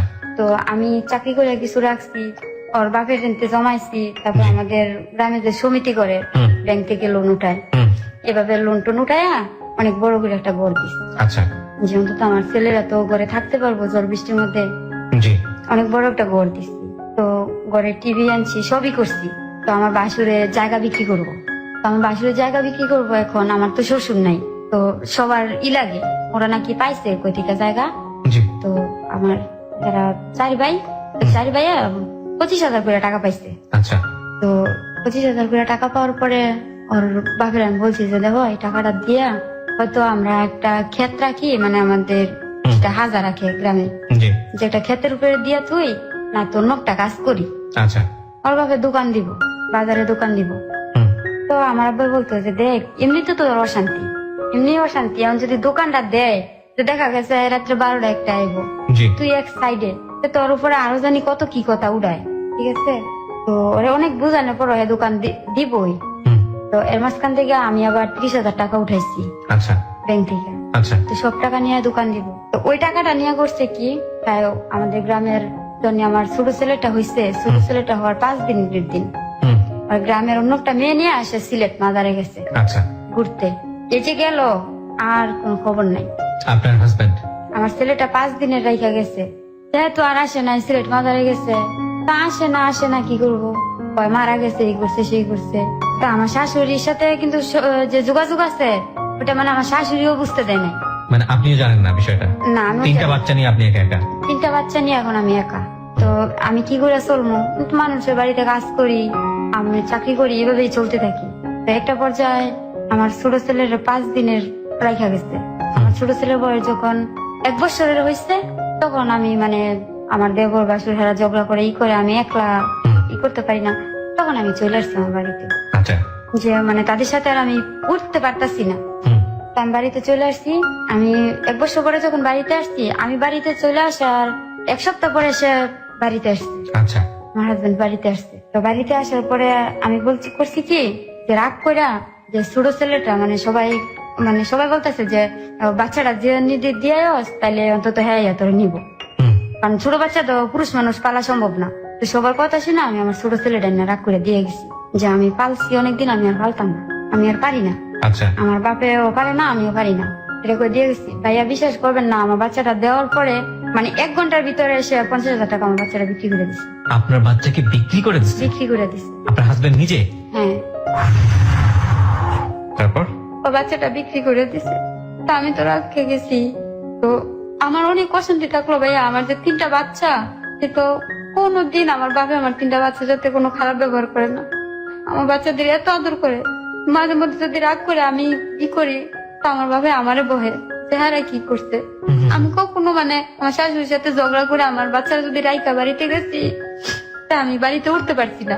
আমার আব্বা বলতো যে হ্যাঁ কি অপরাধ করছে, চেহা করে রাইখাইছসকে, এটি তোর ভবিষ্যৎ। যদি ঝগড়া করে আমার বাপের নিয়ে যেতে পারছি আমার বাচ্চাগুলা, তাহলে আমার বাপে আমাদের টাকা দিছে, বাড়িতে না তো দিছে না। আচ্ছা। তো বাচ্চাটা তারপর বাচ্চাটা বিক্রি করে দিচ্ছে। আমি তো দিয়া বাড়ি যেয়ে বয়ে বলি না কারো কাছে যে আমি বাচ্চা দিয়ে আসছি। আমি তো ভাবছি যে ছোট বাচ্চা দিয়ে আসছি, কান্না শুরু করলে কিছুক্ষণ পরে নিয়ে আইবো। পরে আমার দাদি বলতেছে যে আমার ছোট ছেলের নাম রাখছে সুজন। আমার দাদি বলতেছে সুজন কই গো, আমি কথা বলি না, আমি ঘরে যাই কান্দি। তারপরে হঠাৎ কেনা জানে বাজার থেকে কইতেছে যে বাজারে যে কাগজ করতেছে, কাগজ করে লিখিত করে দিয়ে দিচ্ছে। ওরে করতেছে কয় রুকসানার ছোট ছেলেরা দেখছি এই জামাই কাজে জানি কাগজ করে দিয়ে লাইতেছে, 50,000 টাকা লইছে।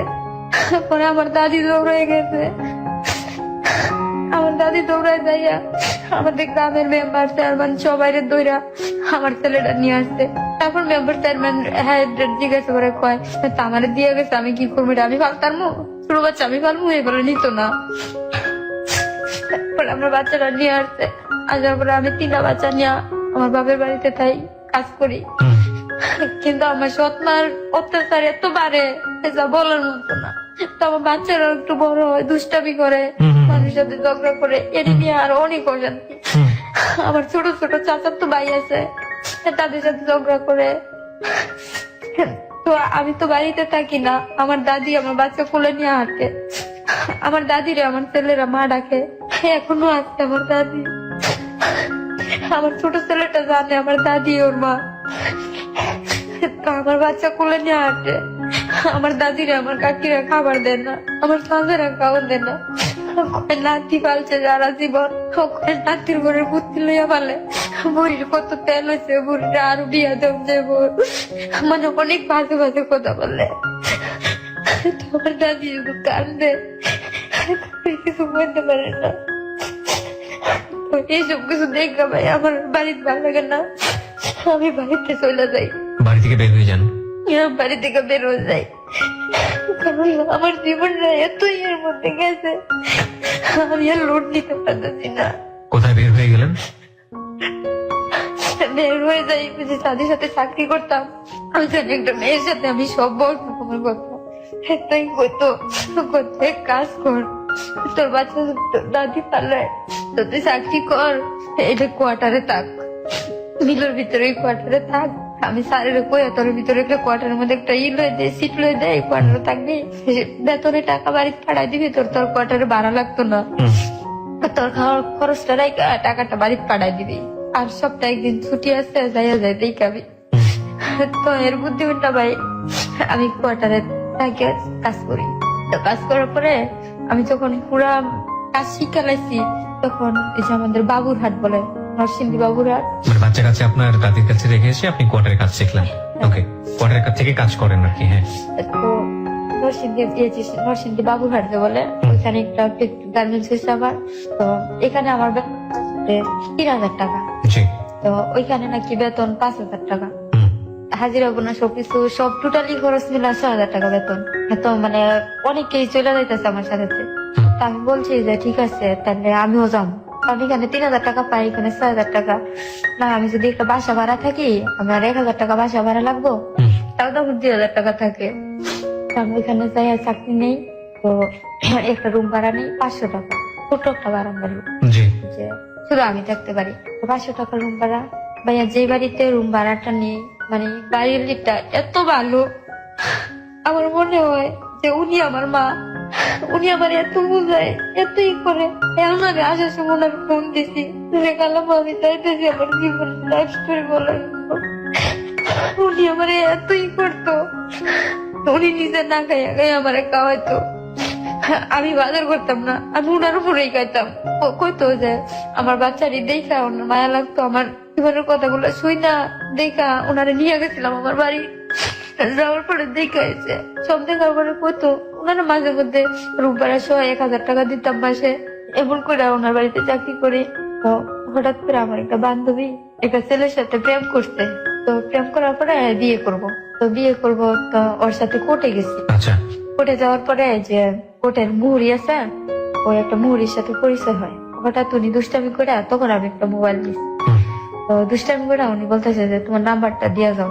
তা আমি দুষ্টামি করে নাম্বার দিয়ে আসছি। ওইখান নতুন মোবাইল নিচ্ছি, এমনিতেই শুধু নাম্বার উঠাইতাম, ফোন দিতাম, শুধু শুধু বানায় বানায় ফোন দিতাম। তো ভাবতাম যে ফোনে কথা বলে জানি কেমন লাগে। হ্যাঁ তো দিয়ে আসছি, উনি কথা বলতো, আমি কথা বলতাম, উনি কোর্টের মুহুরি। তো একটা পর্যায়ে মানে তানের সাথে আমার ভালো একটা সম্পর্ক হয়। তো আমার সবকিছু উনি জানে, আমার লাস্টে সবই জানে।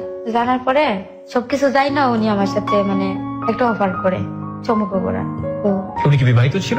হ্যাঁ, উনি বিবাহিত ছিল, উনি আপনার সবকিছু জেনেছে এবং এটা খুব স্বাভাবিক। আপনার সম্পর্কে বুঝতে পেরেছে যে আপনার একটা সাংসারিক দুর্বলতা আছে, এটা খুব সহজেই বোঝা যায়। তারপরে উনি অফার করে। অফার বলতে কি, প্রেমের সম্পর্ক নাকি অন্য কোনো ধরনের অনৈতিক সম্পর্ক? না মানে আমার বিয়ে করব, এরকম একটা কথা বলে। আমার বিয়ে করব। তখন তো আপনার ডিভোর্স হয়নি হাজবেন্ডের সঙ্গে? ডিভোর্স কি হয়েছে? হ্যাঁ, আমি পরে ওর বাবার ডিভোর্স দিয়ে দিচ্ছি, ও বিয়ে করছে।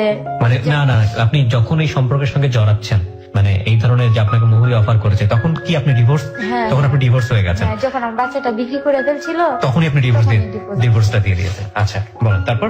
তারপরে আমি বলছি যে আচ্ছা ঠিক আছে, আপনি তো সবই জানেন। উনি আবার আমাদের বাড়িতে আসা যাওয়া ছিল, আচ্ছা ওনার আব্বা মুহুরি ছিল, আমার আব্বার সাথে পরিচয় ছিল। আচ্ছা। ছোটবেলা যাইতাম, দেখতাম, ওই সময়তে উনি ই করতো। আচ্ছা তা আমি বুঝতাম না, ওই সময় বুঝতাম না। তো যখন ফোন নাম্বারটা দেওয়া আসার পরে উনি বলতো যে এই ছোটবেলা তুই ই করতেছি, আমার নেদে করে কইতো যে তুই তো আমার পাত্তাই দেস না, ই করিস না, সেই না। তো মানে অনেক কিছু বলার পরে আমি কইতাম ওই ছেলেটার নাম জুয়েল। তো বলতাম যে জুয়েল ভাই, আপনি তো আমার সবই জানেন। আমার যেমন না যে আপনি কিছু জানেন না, আমাদের বাড়ির যা আনায়ন সবই জানেন। পরে কইছে যে সমস্যা কি, তুই চাকরি করবি, তোর খরচ যা আছে আমি দিমু, তুই চাকরি করবি, চাকরি করে তোর চাকরির টাকা তোর ছেলে পালবি। তো অনেক কিছু কইরা তো হঠাৎ একদিন বলতেছে তার সাথে বেড়াইতে যাওয়ার জন্য। তো আমি বলছি আচ্ছা ঠিক আছে, তো ওর সাথে বেড়াইতে যাই নরসিং দিয়ে হাতির দিয়া। পরে শুনতে পারছি যে ওর মামা না, বলছে যে ওর মামার বাড়িতে। পরে শুনছি যে ওই যে সে তো মুহুরি মানে আসে মামলার জন্য, ওর সাথে ওই পরিচয়। তো ওইখানে যে পরিচয় দিচ্ছে যে আমরা স্বামী স্ত্রী, ঠিক আছে। তো ওইখানে রাত্র থাকছি, তার সাথে আমার ফিজিক্যাল রিলেশন হয়ে যায়। হ্যাঁ। ওকে। তারপর ওইখান থেকে আসার পরে ওনার সাথে আর আমার যোগাযোগ নাই। তো মানে যোগাযোগ নাই বলতে মানে ওইখান থেকে আসার পরে আমার আর ফোন টোন দেয় না, আমি ফোন দিলে আর ধরে না। মানে এই সম্পর্কটা হওয়ার পরে আর ফোন দিলে ধরে না? না। আচ্ছা, তো মুহুরি কি বিবাহিত ছিল ওই সময়? হ্যাঁ, আমার বিবাহিত। তো কি বলছিল আপনাকে বিয়ে করবে, কিভাবে বিবাহ করবে? আগের বউটাকে ডিভোর্স দিয়ে বা এরকম কোনো কিছু? না, ওইটা বলছে না, বলছে দেখাইছে মানে আমাদের আর্থিক অবস্থাই, ওদের আর্থিক অবস্থা ভালো, তো দুটো বউ সে চালাতে পারবে এরকম। নরসিংদীর ভিতরে 2টা বাড়ি আছে, 5তলা, মানে সব দিক দিয়েই ভালো। আচ্ছা ঠিক আছে। তা আমি স্বীকার করতাম না যে দেখেন এটা কোনোদিন সম্ভব না। আর আমার 3টা বাচ্চা, আমার 3টা বাচ্চা, এটা আপনি নিজে জানেন, নিজে দেখছেন, এটা সম্ভব না। পরে তাহলে অনেক কিছু বুঝাই টুজাইয়া পরে আচ্ছা ঠিক আছে, এত লোকের ফোনে কথা বলে এত না, তা আমরা এক জায়গাতে বেড়াই গা, পরে এখানে যাই কথা বলবো। তো ওর সাথে গেলাম, ওইখানে যে পরিচয় দিছে যে আমি বউ, আমি স্ত্রী পরিচয় দিছে। দেওয়ার পরে ওইখানে তো আর তেমনই করতে পারি না, বাধা দেওয়ার কোনো সুযোগ ছিল না, না। এবং আপনার সুযোগে সে সদ্ব্যবহার করেছে। তারপর মানে ওইখান থেকে পরদিন সকালে আসার পর থেকে সে আর আমি ফোন দিলে আমার ফোন ধরে না, কাইটা দেয়, কন্টিনিউ আমার নাম্বারটা ব্যাক লিস্টে থাকে। তো আমি যদি অন্য কোনো নাম্বার দিয়ে ফোন দেই, মানে আমার কণ্ঠটা শোনার পরেই ফোন কেটে দেয়। ফোন কেটে দেয়। আচ্ছা, অনেক সময় দেখা গেছে যদি ব্যাগ লিস্ট অন করে অফ করে নাম্বারটা চালু থাকে তো অন্য ছেলেদের দিয়া ফোনটা রিসিভ করা, বিভিন্ন ধরনের কথা বলানোর পরে অনেক কিছু ভাইবা, নিজের জীবন থেকে একটা দুর্ঘটনা ভাইবা মাথা থেকে ফালাই দিছি। আচ্ছা, থাক, আমার জীবনে একটা অ্যাক্সিডেন্ট। আচ্ছা, হয়তো ঘুমাইছিলাম, স্বপ্ন দেখছি, ঘুম ভাঙছে, স্বপ্ন শেষ, ওকে, ওইরকম একটা ভাইবা জীবনটা আবার স্বাভাবিক মাইনা নিছি। আচ্ছা, তো চাকরি করতেছি ভালো। তো ভালো চাকরি করার পরে কি কারণে জানি 2-3 মাস পর আবার নরসিংদী যাই কোর্টে। যাওয়ার পর ওনার সাথে দেখার পরে মানে উনি আবার সেই আগের মতো। তো উনি, আমি বলতেছি যে আপনি আমার ফোন ধরছেন না, এই করেন না, সেই করেন না, মানে অনেক কথা বলছি। তো বলতেছে যে ফোন ওনার কাছে ছিল না, উনি বাসায় ছিল না, বাইরে ছিল, অনেক বুঝাইছে। তারপর বুঝানোর পরে মানে আমিও বিশ্বাস করছি। ঠিক আছে, আমিও বিশ্বাস করছি। আপনি আবারও বিশ্বাস করলেন তাকে? হ্যাঁ, আমি আবার মানে এমন ভাবে বলছে যে বিশ্বাস না করার মতো না। তা আমি বিশ্বাস করছি। করার পরে এখন উনি বলতেছে যে ওইদিকে একটা বাসা নেওয়ার জন্য, একটা বাসা নেওয়ার জন্য ওনার সাথে আমি থাকবো। পরে আমি বলতেছি যে আমি আপনার সাথে কেমনি থাকবো, আমি তোর বিয়ে করবো। ঠিক আছে, বিয়ে করেন, মনে করবেন। আর আমি চাকরি করি, আমি না তো কিছু চিনি না, আমি না কই চাকরি করবো। আপনি না হয় আমারে খাওয়াইবেন, ঠিক আছে, কিন্তু আমার 3টা সন্তান, আর আমার 3টা সন্তানের সাথে মনে করেন এখন আমার দাদা দাদিরও আমার পালতে হয়, কারণ আমার সন্তান পালে তখন তো আর কেউ খাওয়ায় না। এখন আমার নিজে না খাইয়া হলো, আমার চুরি করে হলো আমার দাদা দাদির খাবারটা আগে দেখতে হইব। পরে কয় তাহলে তুই যেন থাকস হেন মানে পরে মানে অনেক কিছু করার পরে মানে এমন করছে, আমার দুর্বল বানাইছে। পরে বলতেছে যে মানে উনি আমার বাসায় আইবো। আমার বাসায় আসবো, ভালো কথা। মানে ওই দিন ছিল শুক্রবার খুব বন্ধ। পরে ওই দিন ফোন দিয়া বলতেছে, তারপর আবার শনিবার, ওই দিনও তো বন্ধ। তো শনিবার দিন ফোন দিয়া অনেক রিকোয়েস্ট করতেছে বাসায় আওয়ার জন্য। আচ্ছা, পরে আমি কই দেন আমার ভয় লাগে, তো দিয়ে নেই কেউ কিছু জিগায় আমি কি কমু। পরে কই কে কবি তোর জামাই। আমি তো না 1 বছর যাবত থাকতেছি, চাকরি করতেছি, আমার তো সবাই চিনে, আর সবাই চিনে যে আমি একলা থাই, বাকি চাকরি করি। পরে কবি যে বিয়া করছি না, তো বাড়িওয়ালারে বাড়িলিরে দিস, আমি ফোন ধরা দিস, আমি কথা কম, ঠিক আছে। পরে আমি পরে কথা কইলেন, পরে আজকে তো শনিবার, আজকে তো সম্ভব না। পরে আমরা রবিবারে কোটাইয়া বিয়ে করিলাম, ঠিক আছে। তো অনেক কিছু করে ভাইয়া সময় কি জানি কয় যে আমারও শয়তান বড় করছে। আমি বলছি আচ্ছা ঠিক আছে, কথায় কথা আমি বাড়ি এলি রে বলছি যে খালাম্মা এই ঘটনা আমি তো অন্য কারো কাছ থেকে কই নাই, আমি তো বিয়ে করছি। মানে যে খালাম্মা আপনাকে বেশি আদর করে, এখনো আদর করে, তাকে বললেন যে আমি তো বিয়ে করছি। আচ্ছা, যাতে ওর আসা যাওয়াটা খুব ইজি করে যায় বাসার মধ্যে। হ্যাঁ, মানে উনি তো বলছে যে আজকে শনিবার, আজকে আইবো, আমি তো জানি না যে উনি বাসায় এসে থাকবো, উনি বাসায় আসবো, চলে যাইবো, রবিবারে বিয়ে করবো, তারপর সে বাসায় আসবো। তা আমি বলছি যে খালাম্মা আমি তো বিয়ে করছি, কারণ আমি যদি বলি যে একটা ছেলের সাথে আমার সম্পর্ক আছে তাহলে তো বাসায় থাকতে দিবে না, বাসায় আসতেই দিবে না। তো আমি বলছি যে আমি বিয়ে করছি, মানে বইলেও ভয় পাইতেছি যে বাড়িওয়ালার ছেলেরা আছে, যদি বলে যে বিয়ে করছো ভালো কথা, বিয়ের কাগজ কই কি কই, তখন কি করবো। আমি মনের মধ্যে ওই ভয়টা পাইতেছি। তারপরে ওনারে ফোন ধরা দিছি, কথা তো উনি অনেক কথা বলছে, তো এত ভালো কথা বলছে যে মানে আমার সাথে আপন হয়ে গেছে উনি তাদের কাছে, খালাম্মার কাছে। তো বাসা আসছে বিকাল বেলা, আসার পরে মিষ্টি টিষ্টি নিয়ে আসছে। তো এখন তো আমি যাইবো না, আমি তো ওনারা বলতেছি চলে যাইতো। এখন তো মানে বাসারও সবাই আমার বিরে ধরছে যে বিয়ে করছো, তো জামাই আইসে, তো জামাই আজকে যাইবো। এখন আমি পড়ছি সবার টাপের মধ্যে। তো ওনার বাসায় রাখার পরে ওই দিনও তার সাথে আমার ফিজিক্যাল রিলেশন। তো এমনি ভাবে উনি রবিবারে বিয়ে করতে পারে নাই, ওনার নাকি ই করে মুড়ি দেখে করে বিয়ে হইব না, ঢাকা আসতেও। এগুলো উনি আপনাকে বলেছে? ঢাকা আসতেব, এখন আমার আসতেব না, আমি কাগজ ছবি টবি দিলে। তো তারপর 1 সপ্তাহ পরে আরেকদিন যায় বাসা। তো এখন তো আর কেউ নিষেধ করে না, যেহেতু জামাই সবাই জানে। তো যাওয়ার পরে এই জাস্ট স্বামী পরিচয় দেওয়ার পরে উনি 2 দিনের বাসায় যায়, আর 3 দিন ওনার সাথে আমার ফিজিক্যাল রিলেশন। তারপর থেকে আর আমার ফোন ধরে না, ঠিক আছে। তো এক পর্যায়ে মানে আমি ডাক্তারের কাছে যাই, কিছু টেস্ট করানোর পরে দেখি যে আমি প্রেগনেন্ট। My goodness. ঠিক আছে, তো আমি প্রেগনেন্ট। এখন আমার তো এটা নষ্ট করতে হবে, আমার সমাজ তো আমার জায়গা দিব না, কারণ আমার স্বামী নাই। This is the hardest reality of this মানে অফ হার লাইফ। এবং এটা রেডিওতে শুনতে আপনাদের হয়তো বা অনেকে একটু চমকে যেতেও পারেন এই সিচুয়েশনে এসে, বাট এই সমাজের কোনো বিচ্ছিন্ন ঘটনা এটা না। এরকম অনেক রোগী আছে, এরকম অনেক মহুরি আছে হয়তোবা, এবং এরকম এর চেয়েও বেশি অনাকাঙ্ক্ষিত ঘটনা আমাদের সমাজে আছে। যাই হোক, অবাক হওয়াটাই স্বাভাবিক। অবাক জীবনেরই একটা অংশ। বলেন তারপর। এবং এই জন্যই হয়তো আমরা বলি যে life is more than drama. তারপর তারপর আমি প্রেগনেন্ট। এখন তো মানে আমি আর কারো কাছে বলি না, এটা বলার মতো না। জি। এখন নিজে নিজে ওষুধ খুঁজি যে কিভাবে কি করা যায়। আচ্ছা। এখনো তো এগুলো করি নাই, চিনি না, জানি না। তো ভালো লাগে না, কাজে যাইতে পারি না, মানে কোনো কিছুই ঠিক মতো ডিউটিও করতে পারি না। তো আমি বাড়িওয়ালির কাছে বলি, সব খুলে বলছি। এখন সত্যিটা ওনার খুলে বলছি যে অন্তত আমার বাঁচতে হইব। বলছি যে খালাম্মা এই ঘটনা তো তাই না, আমার অনেক বোকা দিছে, ই করছে, আর বকছে যে ভালো জানছি, ভদ্র জানছি, এরকম। পরে প্রথমে উনি বলতো যে না তুমি বাচ্চা নষ্ট করো না, খোঁজ খবর নেই না, দেখে তোমার বিয়ে করছে না, বাচ্চা হইলে তুমি বাচ্চা লইয়া সামনে গিয়ে দাঁড়াইবা। উনি বলতো আমার এটা। তো আমি তো জানি যে কি হয়েছে। পরে এক পর্যায়ে আমি সত্যি কথা বলার পরে তো আমি বাচ্চাটা নষ্ট করি। বাচ্চাটা নষ্ট করার পরে আমি বেশ কিছুদিন অসুস্থ থাকি। অসুস্থ থাকার পরে আমার চাকরিটা চলে যায়। আপনি কি ওনাকে জানিয়েছিলেন যে আপনি বেবি কনসিভ করেছেন? হ্যাঁ। উনি কি বলেছিল? উনি আমারে অনেক অভদ্র ভাষায় কথা বলছে যে কার বাচ্চা, কিসের বাচ্চা, মানে ভাষা প্রকাশ করার মতো না। এই জায়গাটায় দুটো জিনিস হতে পারতো।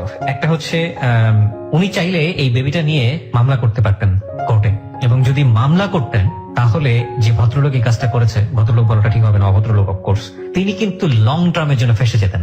এবং আইনি বিচার, বিশেষ করে নারী নির্যাতনের যে বিচার, সেটা কিন্তু খুব শক্তিশালী বাংলাদেশে।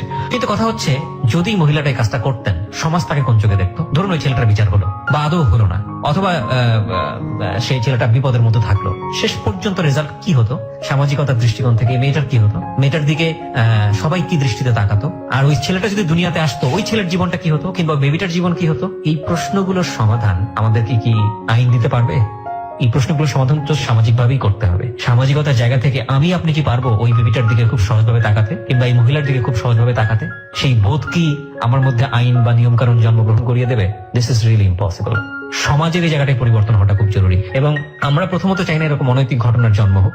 আমরা প্রথমত চাই না যে একটা শিশু যদি একেবারে রুট কজ খুঁজতে যায় যে এই যে মেয়েটির আজকে এইরকম একটা দুর্দশা, এই দুর্দশার পেছনে আসলে মূলত কে দায়ী, তাহলে ওর পরিবার, ওর বাবা মায়ের বিচ্ছিন্নতা, ওর মা, যে মা পাগল থাকা অবস্থায় প্রপার ট্রিটমেন্ট হয়তো পেলো, তার ফ্যামিলি থেকে পায়নি, এবং সে অবস্থা তার ফ্যামিলিতে ফিরে আসা, তখন ওর মার কাছে ওদেরকে বড় হতে না দেয়া, ওর বাবার কাছ থেকে ওর আসল মায়ের বিচ্ছিন্নতা, সৎ মায়ের ঘরে অনাদারে বড় হওয়া, এবং একটা পর্যায়ে গিয়ে অপাত্রের হাতে, মানে কুচুর চরিত্রের একজন লোকের হাতে তুলে দেওয়া, এবং তারপরের একের পর একটা ঘটনার সাথে কিন্তু একটা ঘটনা জড়িত, এবং সমাজে সেখানে কি ওর করার কিছুই নেই। যাই হোক, আমাদের বাস্তবতা মেনে নিয়ে সামনের দিকে এগোতে হবে। This is the hardest reality of the society. বলুন তারপর আমি বাচ্চাটা নষ্ট করার পরে এখন মানে লজ্জায় বাড়িয়ালির সাথে যে ভালো একটা সম্পর্ক ছিল, ওনার কাছে মানে একটা কিছু চাইতে পারি না। তো আমার ছোট ছেলেটা অনেক অসুস্থ। 1 মাস পরে আমার দাদি ফোন দিছে। ফোন দিয়া বলতেছে যে সুজন যদি তোর দেখতে মন চায় তাই দেখে যাই, তোর টাকা দরকার। সুজন মানে আপনার ছেলে? হ্যাঁ, আমার ছোট ছেলে। একদম ছোট ছেলেটা? হ্যাঁ। তারপর একজনের কাছ থেকে 50টা টাকা নিয়ে আমি বাড়িতে যাই। তো যাওয়ার পরে আমার বড় ছেলে, মেজো ছেলে সবাই দৌড়ে আসছে, মা আসছে। তো অন্য সময় তো যাওয়ার সময় অনেক মজা করে যাওয়ার ফল টল নিয়ে যেতাম। তো ওই সময় তো আমার চাকরিটাই কিছু নাই।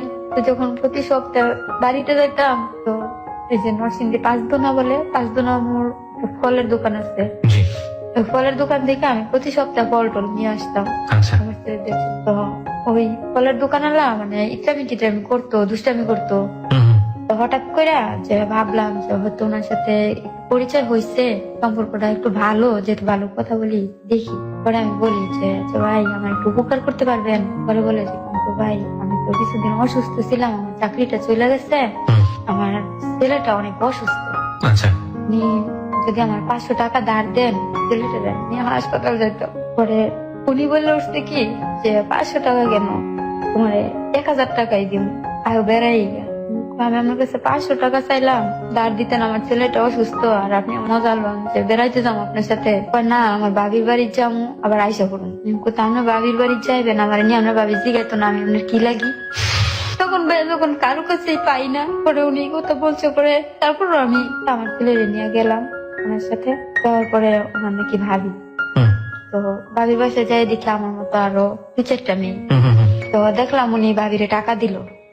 ভাবিরে টাকা দিল, এখন ভাবি আমার ছেলেটা কোলে নিয়ে চলে যেতেছে। আমি একা, ভাবি কানবো তো, এনে কইলাম থাক না আমার কোলে। না, আমি যারা নিয়ে দিকে যাই তোমার। তারপরে মানে তখন আমি বুঝতে পারছি যে এটা একটা কোনো ধরনেরই। তো যখন আমার ছেলেটা অসুস্থ ভাবি, আমি বলি যে আল্লাহ আমার তো যাওয়ার তো হয়েছেই। হুম। তখন উনি আমার 1,000 টাকা আমি তারপর ওনারে আমি বলছি যে আচ্ছা ঠিক আছে, আজকে আমি যখন বিপদে পড়ছি কারো কাছে পাই নাই, আপনি আমার সুযোগের সদ্ব্যবহারটা করবেন, আমার টাকাটা আগে আমার হাতে দেন, তারপর আপনার যা ইচ্ছা আপনি করেন। হুম, হুম, পরে উনি মানে কোথাছে কে তোমার টাকা দিতাম না এসে এমন করে, না আগে আপনি আমার বললে আনছেন 1,000 টাকা দিবেন, আমার হাতে 1,000 টাকা দেন, তারপর আপনি মন চাবেন নিয়ে বাইরে। হুম, হুম, হুম। তারপর উনি আমার 1,000 টাকা দিল। ওইখান থেকে শুরু হয় ভাই আমার জীবন। এখান থেকে শুরু হয় তার নষ্ট জীবন। তো ভাই ওটা যে একটা স্পট আমি জানতাম না, তো হঠাৎ স্পটের মধ্যে আপনাকে ওই ফলোয়ার পার্টিকুলার কোন একটা জায়গাতে নিয়ে গেছে? হ্যাঁ মানে একটা মহিলা ফ্ল্যাট বাসায় থাকে, ওইখানে মানে খারাপ কাজ করে মেয়েদের নিয়ে ওকে। ওই বাসায় নিয়ে গেছে। তো ওনার সাথে যাওয়ার পরে ওই দিন ওই বাসায় পুলিশ হামলা করে।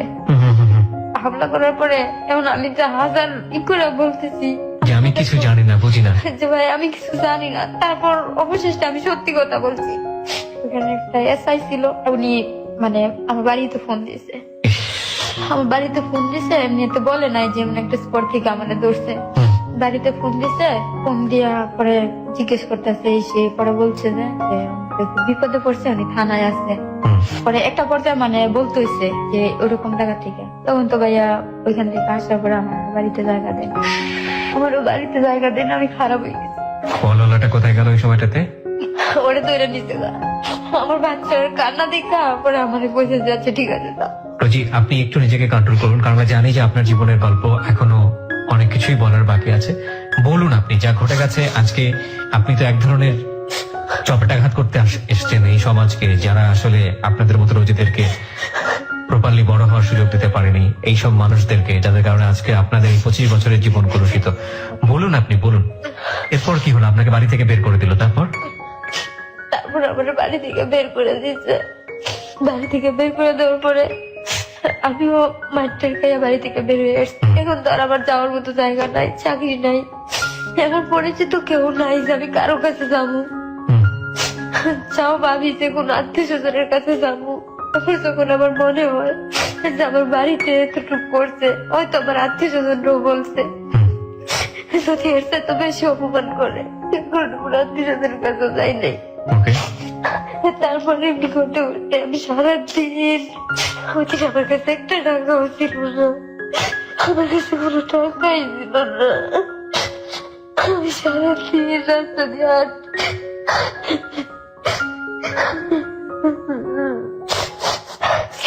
আমি সারাদিন রাস্তা দিয়ে আছি। হঠাৎ আমার মার কথা ওই দিন অনেক বেশি মনে হয়। মনে হওয়ার পরে আমি তো আর আমার নানির বাড়ি চিনি না, কারণ আমার বুঝার বয়স হওয়ার পরে আমি আমার মায়েরও দেখি তাই আর আমার নানির বাড়িও যাওয়াই নেই। আসলে এতটুকু শুনতাম যে বুড়াশাল শীতলক্ষা নদীর ওই পারে আমার নানির বাড়ি। ছোটবেলা আমার সাথে যাইতাম নৌকা পার হইয়া, শুধু ওইটুকু মনে আছে। তো হাঁটতে হাঁটতে আমি ঘোড়াশাল যাই, আবার পরে নৌকায় উঠি, নৌকা দিয়ে পার হলে 2 টাকা দিতে হয়, তো আমার কাছে একটা টাকাও নাই।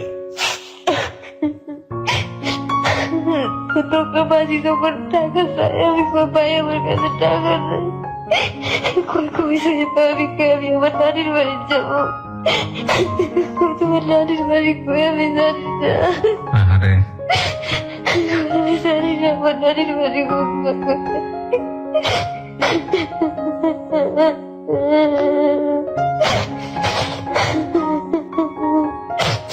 আমি কথা বলার পরে অনেকে অনেক মন্তব্য করতেছে, কেউ বলতেছে কোনো খারাপ শ্রেণী, হয়তো কোনো দিকে চাইছে, কেউ বলতেছে হয়তো কোনো মনের মধ্যে কোনো ইয়ে আছে, কেউ বলতেছে যে ছেলে তোরা যে যা পারছে হয়েছে, ছেলে কিচ্ছু বলি নাই। হঠাৎ মাঝি হইতেছে আমার মামার নাম, আমার মার নাম, নানার নাম, ওদের নাম মনে আছে আমার। আমার মাঝি কোথাছে তোমার নানার নাম কি? পরে বলছি মানে মাঝি আমি চিনি তোমার নানার। কত সালের ঘটনা এটা মনে আছে? আজ থেকে কতদিন আগে, বা কয় মাস বা কয় বছর আগে? আজ থেকে 6 বছর। 6 বছর আগে পেলেন, শেষ পর্যন্ত পেলেন, নানার বাড়িতে গেলেন? তারপর মাঝি বলতেছে যে তোমার নানা আমার সাথে নৌকা চালাতো, আমার নানাও মাঝি ছিল। আচ্ছা, এরপরে ওই মাঝিটা আমার নিয়ে গেছে। যাওয়ার পরে আমি আমার মায়ের দূরে কান্না করি, আমার মা আমার দূরে কান্না করে, কেউ চিনে না। আমার মা আমার দূরে এত কান্না করছে। মনে হয় আমার এতটুকু বয়সে মনে হয় দিন আমি এমন কান্না কাঁদছি, মনটা খুলে আমার মায়ের গলায় ধরে। যাওয়ার পরে দেখি আমার মায়ের অবস্থা, নানির বাড়ির অবস্থা এখন মোটামুটি ভালো। আমার মা নাকি বিদেশ করে আসছে, বিদেশ করে গেছিল। তা আমার মা একটা বাড়িও রাখছে আমাদের ভাই বোনের নামে, আমরা জানি না। আপনাদের জন্য একটা বাড়ি রেখেছে? একটা বাড়ি কিনছে আমার ভাইয়ের নামে। তোমার সাথে থাকছি, তাই মায়ের সব ঘটনা বলছি। বললে আমার মনের মধ্যে একটা জিদ যে আমি মুড়িরে খুঁজে বাইর করবো, যেমনি পারি আমি এর খুঁজে বাইর করবো। আমার ফোন ধরে না, ফোন ধরে না, আমি সারাদিন এর খুঁজি। তো এমন করে আমার নানির এলাকা মানুষ কয় আমার মায়ের নাম শান্তি, যে শান্তির মাইয়া দেখি যে সকালবেলা বাইরে যাবে, সন্ধ্যায় আই অনেক কিছু মন্তব্য করে, অথচ আমি হ্যাঁ রে খুঁজি পাই না। তো একদিন শুনি মানে আমার মায়ের সাথে ঝগড়া করতেছে আমার ব্যাপার নিয়ে, পরে শুই না আমি আর কথা বাড়াই না।